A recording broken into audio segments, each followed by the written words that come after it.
ايش علي متجوزة ما تطلع معك؟ بسم الله والصلاة والسلام على رسول الله.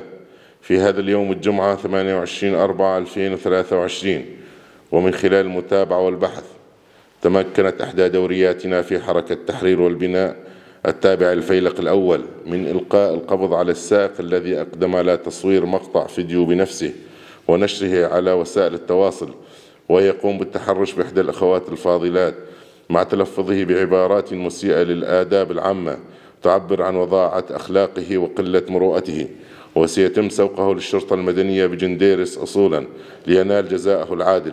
كما نتعهد لأهلنا الكرام بأننا سنبقى الجند الأوفياء للسعي وراء هؤلاء المفسدين حتى ينقطع دابرهم. أحمد محمد ربيع الكنجو. تولدك 1993. وين مكان الولادة؟ العامرية. مكان الإقامة الحالية؟ الباب. أنت اللي قمت بتصوير المقطع اللي انتشر على مواقع التواصل؟ نعم. وين أنت حاليا؟ حاليا عند حركة التحرير والبناء في الفيلق الأول.